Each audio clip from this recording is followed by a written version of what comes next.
So good morning friends. Good morning. Good morning. Good morning. शुभ सकाळ. तर आम्ही निघालेलो आहे विसापूर ट्रेकला. हा एक बऱ्याच दिवसापासून राहिलेला आमचा ट्रेक होता. आज स्टार्ट करतोय. काहीतरी कॉमन एक वन डे ट्रेक म्हणून आम्ही विसापूर चूज केलं.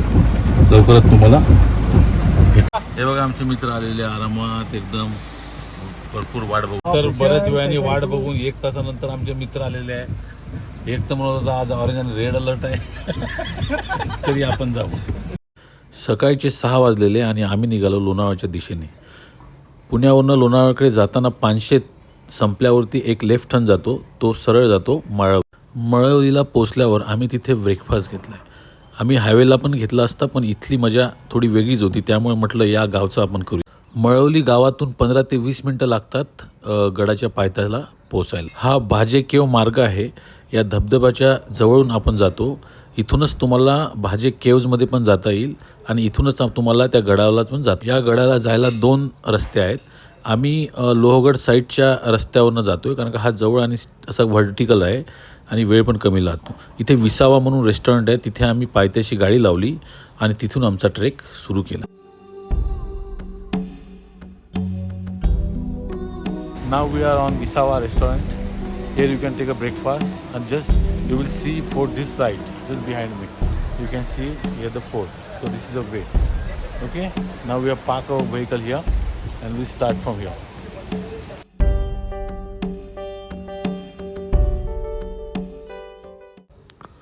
या बोर्डवर असं मेन्शन केलेलं आहे की या वन्य विभागात काही वाईल्ड ॲनिमल्स असतात, पण तुम्हाला या रूटवर किंवा या गडावर नाही मिळणार. ते या आजूबाजूच्या क्षेत्रात असतील. इथून आपण सुरू करू. हे आहे गेट. या गेटमधनं आपण सुरुवात करूया आपल्या ट्रेकला. तुम्हाला लगेच या विसावापासून इथे पुढे आलं की लगेच दिसेल आणि इथून आपण निघूया पुढे. पुढे जाताना एक पहिला टप्पा आहे, तिथे काही असं स्टॉल आहेत, ते बंद होते यावेळेला, पण इथे स्टॉल असतात. इथे तुम्ही काही असं थोडं स्नॅक्स वगैरे घेऊ शकता. इथून पुढे गेले असता की तुम्हाला एक व्हॅली मिळेल. ते व्हॅलीमधून जिथून पाणी स्ट्रीम वाहतं तोच आपला मार्ग असतील. त्या मार्गात काही दगड आहेत, काही स्टोन्स म्हणजे असतात, काही पाणी वाहतात तिथून, पण तिथून जायची मजाच वेगळी आहे, म्हणून आपण हा रूट प्रेफर केला. भजा केवच्या साईडनी पण एक रूट आहे, तो थोडा लाँग आहे, पण वेळ पण लागतो. पण आम्हाला त्या रूटनी न जाता या रूटनी जायचं होतं म्हणून इकडनं आलो आहे. इथून तुम्हाला हार्डली 1 ते 1.5 तास लागेल वरती पोचायला. So let's go. पुढे पोचल्यावर तुम्हाला एक लेफ्ट साईडला टँक मिळेल. ही टँक वॉटर सेव्ह करण्यासाठी असायची. त्याचा छोटीशी त्याला एंट्री दिलेली आहे की जेणेकरून कोणीही ती टँक बघू नये आणि त्यामध्ये काही पाण्याचा पण वापर वेगळे कोणी बाहेरचे किंवा कोणी हल्लेखोर करू नये असं ते हिडन टँक म्हणून त्यांनी क्रिएट केलेली होती.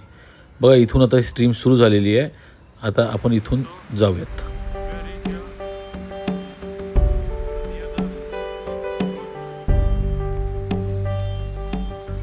कधी कधी या स्ट्रीमला खूप जोरात पाणी असतं, तर ते सगळं बघून तुम्ही जायचं आहे. नाहीतर मागचा मार्ग पण आहे तुम्हाला जायला.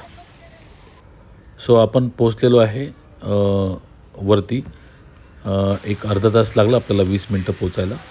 इथे पोचल्यावर इथे तुम्हाला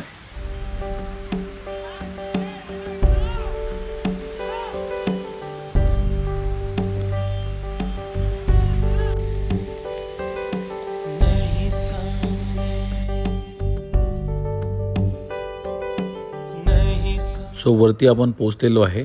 इथे तुम्हाला केव्ज मिळेल. त्या केव्ज ड्राय असतात, तिथे तुम्ही राहू पण शकता. अदर सीझन या सीझनला पण राहू शकतात, पण जनरली रेनी सीझनमध्ये कोणी कॅम्पिंगला राहत नाही.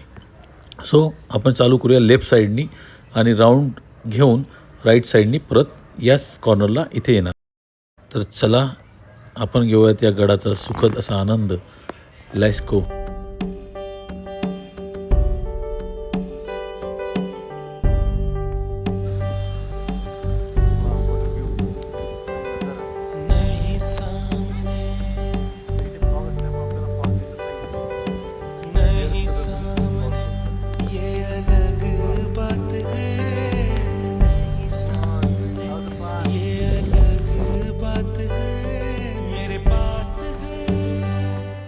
या संपूर्ण किल्ल्याच्या भोवती एक वॉल आहे, ज्याला प्रोटेक्शन वॉल, कंपाऊंड वॉल किंवा एक तुम्ही ज्या युद्धकालीन काळात ज्याचा वापर व्हायचा ॲज अ प्रोटेक्शन वॉल म्हणून ती वॉल आहे.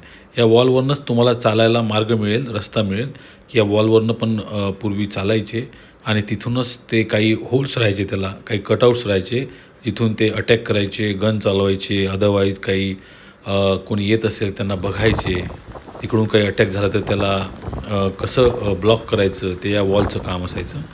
तर तुम्ही हे बघू शकता, ही वॉल संपूर्ण या फोर्टला फेरी मारते.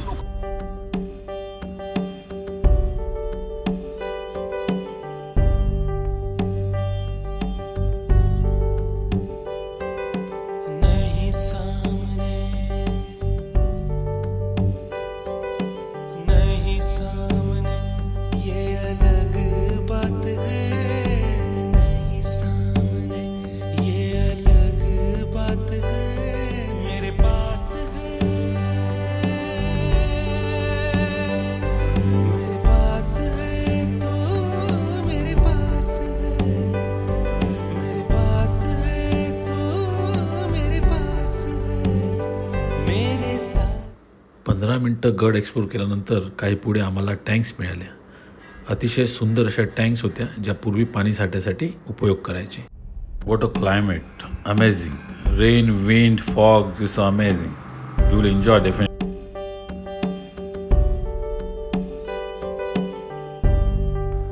पुढे येताच आम्हाला काही झरोके मिळाले, ज्यामधून ते बघायचे पण पूर्वी आणि तिथूनच त्यांच्या तोफा पण चालवायची, अशी ही जागा होती. अशी ती जी बाँड्रीची वॉल होती, त्यामध्ये त्यांनी ते क्रिएट केले. लोकांनी टाकलेले काही बॉटल्स आम्ही उचलले आणि आमच्यासोबत घेऊन आलो. खूपच सुंदर अशी तटबंदी आणि त्यामधनं असे काही ड्रेन, जे पाण्याचा वापर बाहेर काढण्यासाठी व्हायचा, आणि काही असे झरोके जिथून आपले सैन्य बघायचे आणि इथूनसुद्धा हमला पण करायचे. अतिशय सुंदर असं प्लॅनिंग त्यावेळेस केलेलं होतं आणि यांनी तशी बांधणी केलेली होती. खूपच सुंदर. खडी तटबंदी तुम्हाला बघायची असेल तर तुम्ही इथे येऊन बघू शकता. अजून जशीच्या तशी आहे. काही पार्ट डिस्ट्रॉय झाला आहे, पण बऱ्यापैकी हा पार्ट तुम्हाला इथे बघायला मिळतो.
अरे बॉबी आहे का? अरे वा, थांब आलो. हे बघा इथे वाडा कुठे आहे? वाडा बरं,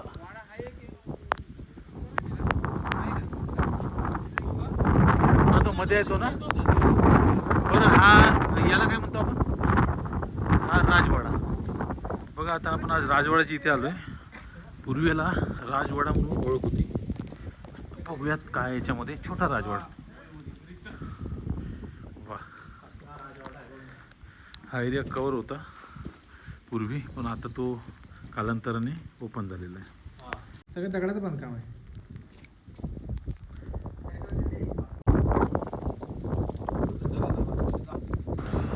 काय विंड सुरू आहे बघा, तुम्हाला आवाज येईल मागणं विंडचा. आताच आम्हाला एक डॉगी मिळाला, त्याला पण जरा शिळी खाऊ घालतोय. प्लास्टिकचं plastic शिळी.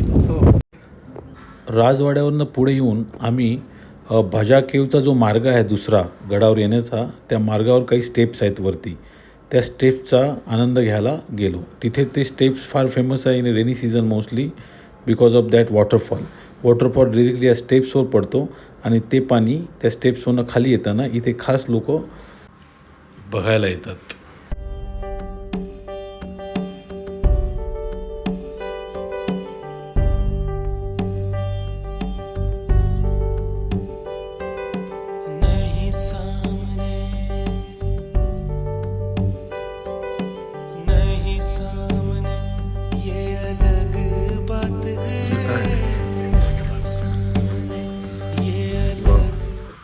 Rajwada.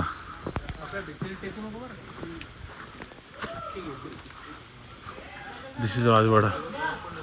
The big huge structure, but it's demolished by climate.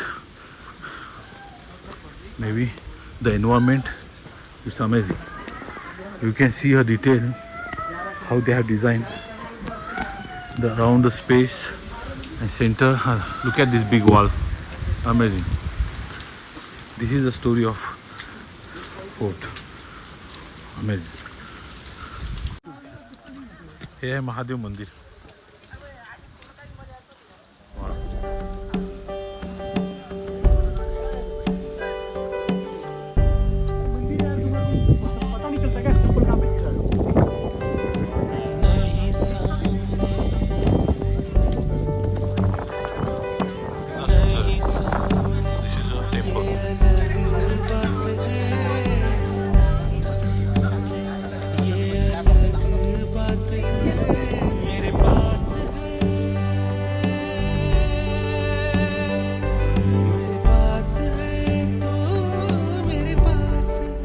हे इथलं शेवटचं स्थान होतं आमचं बघण्याचं.